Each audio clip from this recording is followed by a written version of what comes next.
Hello and welcome to the studio. I'm Chris Kent and this is the latest in my studio poetry diary. Today I'm starting my studio day with a quite extraordinary poem, I Could Not Sleep for Thinking of the Sky, by the English poet John Masefield.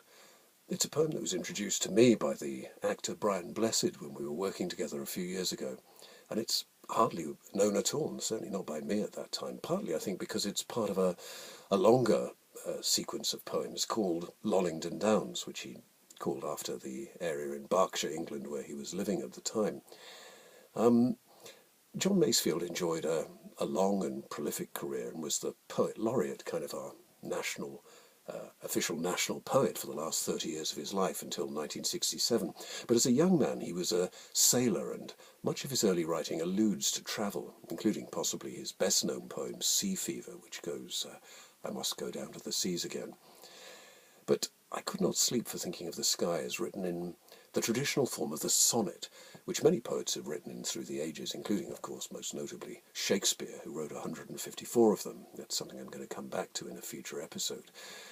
These things can sound a bit dull to talk about, but it's important for us to understand about form as actors, because it's often what releases the meaning of a text. So the traditional English sonnet is always 14 lines long, and is usually either divided into two uneven halves of 8 and 6 lines, an octave and a sestet, or more often as here into 3 quatrains, of 4 lines each with an A-B rhyme scheme, followed by a final rhyming couplet.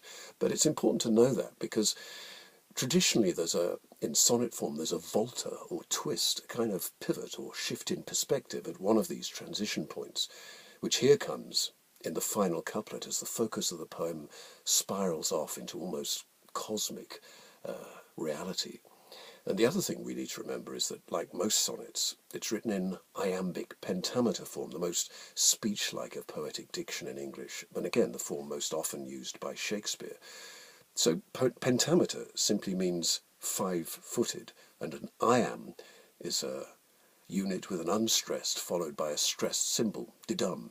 So an iambic pentameter simply goes didum, didum, didum, didum, didum. To be or not to be, that is the question. Shall I compare thee to a summer's day? Or, in this case, I could not sleep for thinking of the sky. But of course we don't say it like that, but we need to understand the underlying rhythm, much as a jazz musician does, so we can pause or slow down and speed up, but always know where the stress falls and where each beat lies.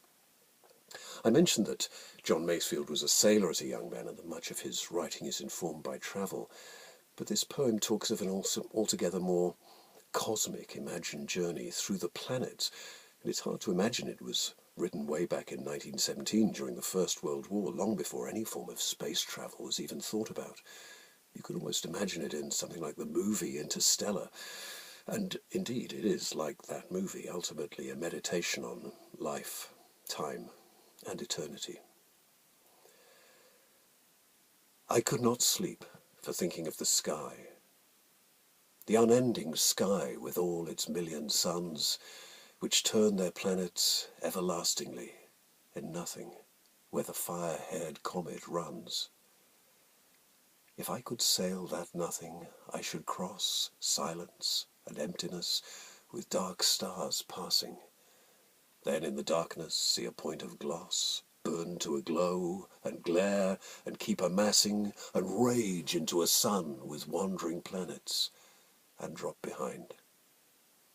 And then, as I proceed, see his last light upon his last moon's granites die to a dark that would be night indeed. Night, where my soul might sail 1,000,000 years in nothing. Not even death, not even tears.